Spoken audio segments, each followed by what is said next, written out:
야, 근데 너 이놈 왜 지금 셀트리온이랑 삼성바이오로직스 뭐 하나는 빠지고 하나는 오르고 그거 알려준다면서 셀트리온만 이렇게 계속 안 좋게 이야기를 하고 있어. 근데 사실 지금 셀트리온이 저렇게 재무 마사지를 하고 저런 걸 보면 저 울컥울컥해요. 좀 참을 수가 없는데 지금까지 제가 말씀드렸던 걸 좀 정리를 해드리면 셀트리온의 그 고질적인 재고자산 이슈, 헬스케어 덤핑 이슈 요거를 말씀을 드렸고요. 그 다음에 곧 공매도가 시작이 된다. 그리고 서정진 회장님께서 이제 은퇴를 하셔서 그것도 좀 간과할 수가 없는 것이겠다. 이제 그것도 말씀을 드리고 외국계 글로벌 투자 회사들이 여전히 좀 괴리가 심하게 저평가를 하고 있다. 그래서 그것까지 좀 말씀을 드렸어요. 그래서 셀트리온이 지금 안 좋았던, 떨어졌었던 그런 상황들을 조금 대변해서 말씀을 드렸고, 이제부터 진짜로 셀트리온이랑 삼성바이오로직스랑 비교를 해드려서 왜 삼성바이오로직스가 오를 수밖에 없었는지 말씀을 올리도록 하겠습니다.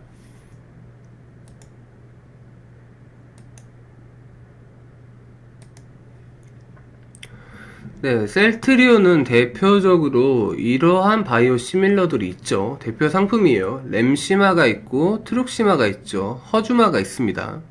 램시마 같은 경우에는 류마티스 관절염 같은 자가 면역 질환 치료제입니다. 트룩시마 같은 경우에는 백혈병 같은 혈액암 치료제예요. 허주마 같은 경우에는 유방암 위암 치료제입니다. 근데 램시마 같은 경우에 요거를 정맥 주사로 이렇게 정확히 꼽아서 맞춰야 되는데 여기 좀 불편하다 보니까 피하 지방에 바로 주입을 해도 치료가 되는 램시마 SC를 또 개량을 했어요. 그래서 이거 4개가 대표적인 셀트리온의 상품입니다. 근데 여기에 하나가 또 추가가 됩니다. 그러니까 셀트리온 입장에서는 호재가 있는 거죠. 휴미라라는 오리지널 치료제가 있습니다. 이게 어떤 약이냐면 자가면역질환 치료제예요. 그런데 고농도 치료제란 말이에요. 근데 이게 어느 정도의 규모냐면 2019년 기준으로 24조입니다. 작년 기준으로 글로벌 매출이 22조예요. 이게 엄청난 메가셀러인데 요게 글로벌 매출 1위입니다. 얘 자체만 해도 지금 램시마, 트룩시마 이런 시장들 대비 3배가 커요. 그러니까 지금까지 봤었던 모든 오리지널 약품 중에서 이 친구가 가장 센 친구입니다. 근데 셀트리온에서 지금 휴밀라의 시밀러, 유플라이마가 유럽에서 허가가 났죠. 그러니까 이거 같은 경우에는 엄청나게 좋은 거죠. 셀트리온 입장에서 또 다른 캐시카우가 될 수 있는 겁니다. 엄청난 매출처가 될 수 있는 거예요. 그리고 지금 스텔라라 제가 예전에 동아이스티 말씀드리면서 언급을 했었던 그 약도 있죠. 얘도 이제 2023년 되면은 오리지널 약 특허가 만료가 됩니다. 그러면 이제 바이오시밀러가 나올 수 있게 되겠죠. 그래서 지금 셀트리온도 삼성바이오 에피스, 동아이스티랑 마찬가지로 가장 선두에 달려서 지금 바이오시밀러를 임상을 진행을 하고 있죠. 그럼 이 친구 같은 경우에도 지금 8.7조 시장이면 거의 램시마, 트룩시마급의 시장이 또 하나 열리는 거예요. 그러니까 셀트리온 입장에서는 계속해서 상품군이 늘어나는 거죠. 그래서 휴미라도 그렇고 스텔라라도 그렇고 셀트리온에서 각각 바이오시밀러가 활발하게 개발 및 판매가 되고 있습니다.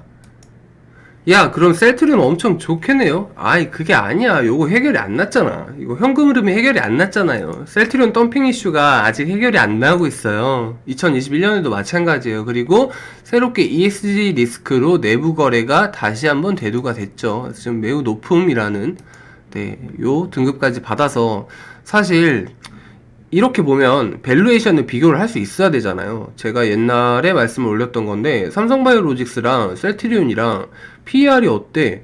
PBR이 어때? 그래서 이렇게 비교를 할 수 있어야 하잖아. 근데 이게 제가 그때도 단어를 이렇게 말씀을 드렸어요. 이것 때문에.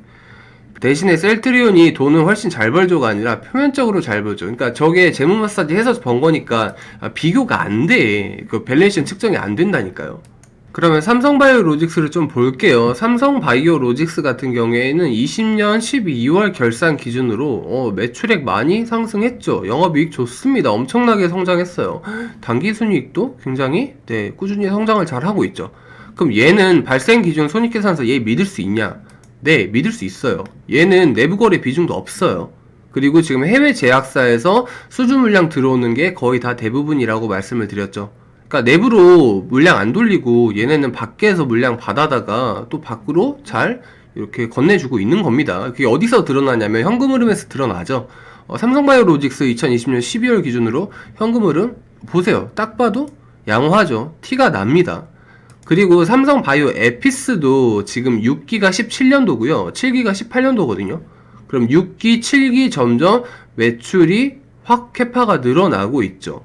그래서 영업 손실 들어갔었던 부분이 지금 8기, 9기, 19년, 20년 들어오니까 매출이 정말 많이 성장했죠. 괄목할 만큼 성장을 했습니다. 지금 7,650억이라고 나와 있어요. 그 다음에 영업이익도 결손에서 플러스로 돌리는 형국이죠. 여기도 마찬가지죠. 야, 삼성바이오 에피스는 문제 없냐? 얘 지금 현금 흐름이 안 좋긴 한데 얘네는 다 대차대조표 보면 제대로 반영을 했어요.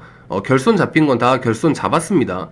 얘네 지금 8기에서 9기 넘어갈 때 보시면 재고자산도 오히려 줄어 있고 악성, 채무나 채권 관계도 더 많이 줄어 있습니다. 점점 재무 건전성이 투명해지고 있어요. 그러면 여기 와서 이제 이렇게 볼 수 있는 거죠. 이제 비교를 해야 될 거 아니야. 셀트리온 같은 경우에는 바이오 시밀러 회사고 셀트리온 제약, 셀트리온 헬스케어가 아니지. 다시 좀 이야기를 할게요. 자, 셀트리온이라는 회사가 있습니다. 그 다음에 셀트리온 국내 마케팅 영업부라는 회사가 있죠. 그 다음에 셀트리온 해외 마케팅 영업부라는 회사가 있습니다. 그 다음에 삼성바이오 로직스가 있고 삼성바이오 에피스가 있죠. 셀트리온은 2009년도에 CMO로 하다가 접었습니다. 그래서 지금 바이오시밀러 회사예요. 삼성바이오 에피스는 바이오시밀러 회사죠. 종속회사입니다. 아들 회사예요. 그러니까 삼성바이오 로직스가 에피스를 가지고 있는 거예요. 그러니까 삼성바이오 로직스만 보면 얘는 상장사고 얘는 비상장사잖아. 그럼 셀트리온은 바이오시밀러 하나를 가지고 있고 마케팅 영업부회사, 해외 마케팅 영업부 회사를 가지고 있어요. 삼성바이오로직스는 CMO 회사죠. CDMR로까지 지향을 합니다. 현재 CMO 회사인데 얘는 CMO 사업을 정말 잘 영위를 하고 있고 지금 바이오시밀러도 가지고 있어요. 그러니까 지금 셀트리온이랑 삼성바이오 에피스랑 뭐 스텔라라든가 기타 바이오시밀러 시장에서 계속 경쟁을 하고 있죠. 그리고 얘는 얘대로 공장 잘 돌아가고 있습니다. 해외 물량 엄청나게 잘 수주받아서 팡팡 돌아가고 있어요. 그럼 제가 아까 말씀드렸던 그 마지막 퍼즐을 하나를 풀게요. 삼성바이오로직스가 2020년도 착공이 완료가 돼서 지금 생산량이 얼마냐면 보이십니까? 60만 리터가 넘어요. 대신에 셀트리온은 어때요? 지금 기준으로 19만 리터밖에 안 되죠. 그리고 2023년에 6만 리터 증설하고 뭐 2030년에 20만 리터 언제 기다리냐? 지금 상황에서 보면 60만 리터가 넘고 19만 리터밖에 안 돼요. 근데 여기 보시면 이제 확연하게 드러납니다. 누가 유리한지. 바이오시밀러는 아주 높은 기술력을 요구를 하지 않아요. 그냥 약 베끼는 거잖아. 그래서 누구든 뛰어들 수 있는 시장이 맞습니다. 다만 가격 경쟁력을 갖추기 위해 풍부한 자금이 필수. 그래서 규모의 경제라고 말씀을 드렸던 거예요. 지금 뭐 셀트리온이 위기를 느껴야 될 게 삼성바이오 에피스 뿐만 아니라 뭐 중국 같은 회사들 빠른 속도로 추격할 것으로 전망이 된다. 그러면 바이오시밀러 시장을 제가 안 좋게 봤잖아요. 장기적으로는. 왜 그러냐면 경쟁자가 많아져. 그리고 가격 경쟁이 계속 붙잖아요. 그러면 출혈 경쟁이 될 수밖에 없어요. 당장 2년 전만 해도 어디 삼성바이오 에피스가 셀트리온이랑 비벼봅니까? 근데 지금은 비비잖아요. 이런 거 뭐 3파전, 2파전 하면서 같이 놀잖아요. 그러니까 셀트리온도 그렇고 삼성바이오도 그렇고 규모 경제를 선언을 하면서 결국에 많이 찍어내고 잘 찍어내고 싸게 찍어내고 이렇게 경쟁력을 가져가야 돼요. 어쩔 수 없이 바이오시밀러는 유혈 경쟁 시장이거든. 오리지널 특허약 만료되면 다 개떼처럼 달라붙습니다. 그러니까 경쟁자가 이렇게 많아지고 가격 경쟁이 붙으면 확실히 규모가 큰 삼성바이오가 유리합니다. 그러니까 누가 더 그림을 잘 그려나가고 있는지 이 규모 경제를 통해서 아실 수 있으시죠. 지금 같은 이야기를 반복을 하면서 이 이야기가 나와요. 삼성바이오가 사실 셀트리온이 선구자잖아요. 그런데 1공장 준공이 삼성바이오가 셀트리온보다 7년이나 늦었어. 그래도 지금 빠르게 추월을 다 할 수 있었던 것도 사실 바이오시밀러 시장이 진입장벽이 낮으니까 규모 경제로 앞서 나가면 추월을 할 수 있어서 그 이유 때문에 그렇습니다. 실제로 삼성바이오는 제가 계속 말씀드리다시피 다국적 제약사들이랑 대형 계약을 계속 맺고 있죠. 활발하게 팡팡 잘 돌아가고 있습니다. 그런데 바이오시밀러의 경우 이제 한풀 꺾이는 시장이에요. 말씀드렸죠. 지금 오리지널 의약품 끝나면 경쟁자가 갈수록 너무 많아져요. 우리 지금 당장 삼성바이오 에피스만 봐도 알 수가 있죠. 그러면 누가 더 그림을 잘 그려나가고 있겠느냔 말이에요. 바이오시밀러만 집중하는 셀트리온보다는 CMO로 확실히 가닥을 잘 잡고 있는 삼성바이오가 훨씬 더 성장 가능성이 크고 가는 길을 잘 닦아놓고 있는 거겠죠. 방향을 잘 잡고 있다는 소리예요. 그 다음으로 삼성바이오로직스가 최근에 더 슛이 날 수밖에 없는 이유가 여기 있습니다. 지금 8월부터 국내 제약사가 해외 백신 위탁 생산할 거예요. 정부가 발표를 했어요. 대서특필을 했는데 8월이 되면 해외에서 개발한 백신 있잖아요. 그걸 국내 제약사에서 곧 많이 만들 거예요 라고 이야기를 하고 있어요. 그러면 딱 봐도 누가 먼저 떠올라요? CMO 사업을 하는 위탁 생산을 하는 삼성바이오로직스가 생각이 나죠.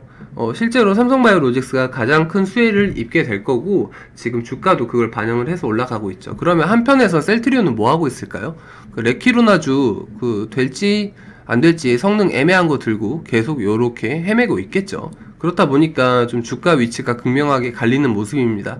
안타까운 소리이긴 한데 사실 솔직히 까놓고 말하면 어디 국내의 백신 치료제가 지금 해외 거에 비빕니까? 지금 기술 차이가 너무 심하게 나죠? 말이 안 돼요. 백신 같은 경우에는 제넥신 필두로 국내에서 약 5개 정도 회사가 노력을 하고 있는데 그것도 기약이 없어요. 뭐 연말에 될지 내년 초에 될지 뭐 될지 안 될지. 근데 지금 해외 쪽에서는 백신이 이미 상용화 되어서 지금 위탁 생산 맡기는 이 레벨까지 갔죠. 아까 GSK랑 효과 한번 비교한 거 보셨잖아요. 그러니까 안 됩니다. 그러니까 되는 시장에서 삼성바이오로직스가 그럼 개발이 안 되면 만들기라도 잘 해야지 라고 해서 알맹이를 쏙쏙 잘 빼먹고 있는 동안 셀트리온은 요게 재고자산이 될지도 안 될지도 모르는 거 가지고 계속 헤맬 수도 있다라는 소리죠. 안타깝지만 이게 현실이에요. 최근에 코로나 백신 위탁 생산 맡은 회사들입니다. 공통점이 있죠. 최근에 주가를 확인해 보시면 다 요렇게 가고 있는 회사들입니다. 아무래도 지금 시장에서 집중을 받는 게 국내 관련주들은 백신 개발도 아직은 못하고 있고 기약도 없고 그리고 치료제도 성능이 뛰어나지 못하기 때문에 그러다 보니까 위탁 생산 쪽으로 수급이 많이 쏠리는 모습을 보이고 있어요. 백신 위탁 생산은 아니지만 삼성바이오로직스 마찬가지로 치료제를 미국의 굉장히 큰 바이오 회사죠. 비어 바이오 테크놀로지한테 위탁을 받아서 활발하게 위탁 생산을 하고 있습니다. 그럼 이 친구들은 리스크 없이 돈을 팡팡 잘 벌 거 아니에요. 삼성바이오로직스도 아까 말했던 백신 CMO 회사들과 마찬가지로 주가가 잘 올라가고 있습니다. 누구만 좀 소외가 돼 있는 그런 모습인 거죠. 그럼 이 구간에서 제가 확실히 말씀드릴 게 얘는 방향을 확실히 잘 잡고 있죠. 얘는 방향이 솔직히 장기적으로 봤을 때도 잘 모르겠습니다. 그런데 단기적으로 봤을 때 셀트리온이 지금 돈을 잘 벌었다라고 말씀들을 많이 하실 거예요. 물론 셀트리온 돈 잘 번 거 맞습니다. 셀트리온이 이런저런 재고 이슈나 덤핑 이슈가 있었다. 현금 흐름이 헬스케어 같은 경우에는 너무 안 좋다라고 해서 셀트리온이 벌었던 모든 실적에 대해서 부정하진 않아요. 돈을 잘 번 게 맞긴 하지만 지금 실적으로 비추어진 셀트리온과 셀트리온 헬스케어에서 우리가 이만큼 돈 벌었어요 라고 영업이익 당기순이익을 낸 모든 부분을 다 믿을 수는 없다는 거죠. 그래서 믿을 수 없는 회사예요. 실적 자체를 표면 그대로 다 믿을 수 없는 회사란 말이에요. 반면에 삼성바이오는 투명합니다. 지금 재무도 투명하게 마사지 안 한 상태로 지금 시장에 내놓고 있고 하고 있는 일 자체도 실체가 있죠. 외국에서 수주 엄청나게 많이 받아서 공장이 지금 터지죠. 터지는데 코로나 관련돼서 치료제도 잘 수주를 받고 있고 굉장히 돈을 깔끔하게 잘 벌고 있습니다. 내부 거래 비중도 없고요. 그래서 지금 삼성바이오랑 셀트리온을 이런 정도로 좀 가늠을 하실 수 있으실 것 같아요. 아이고 또 날이 밝아버렸습니다. 어느새 또 내 날이 밝았어요. 오늘은 셀트리온이랑 삼성바이오로직스를 말씀을 드렸는데 이게 어느 주식이 나는 무조건 좋아, 어느 주식이 나는 무조건 싫어 이렇게 보실 게 아니라 맹목적으로 좋아하고 맹목적으로 싫어할 것도 아니라 조금 요런 것들을 토대로 지금 주가에 반영을 해서 판단에 도움이 되셨으면 하는 게 조금 바람이기도 합니다. 그리고 삼성바이오로직스 같은 경우에는 지금 쉽게 접근할 수 없는 가격이죠. 거의 신고가잖아요. 이제 그럼에도 불구하고 매력적으로 보이는 게 사실이고, 셀트리온 같은 경우에는 적어도 매수할 수 없는 4가지 정도 이상의 이유가 있어요. 그래서 좀 꺼림칙한 주식이 맞긴 한데, 또 가격적인 면에서는 삼성바이오로직스보다는 조금 더 좋은 조건들이 있는 거죠. 아직 오르지 않았으니까. 그래서 그런 것들 다 이제 고려를 해 보시는 게 좋을 것 같고, 저는 또 뭐 이 영상을 올리면은 또 셀트리온 주주분들이 엄청 욕을 하시겠죠. 그래서 욕을 또 먹어야 되는데, 뭐 어떻게 뭐 하고 싶은 말은 해야죠. 그래서 네, 걸리는 것도 좀 이야기를 했고, 저는 오늘은 여기까지 영상을 찍고 이제 또 일을 해야 되니까요. 다음에 또 좋은 영상으로, 좋은 컨텐츠로 찾아뵙도록 하겠습니다. 그러면 다들 건강하시고 성투하세요.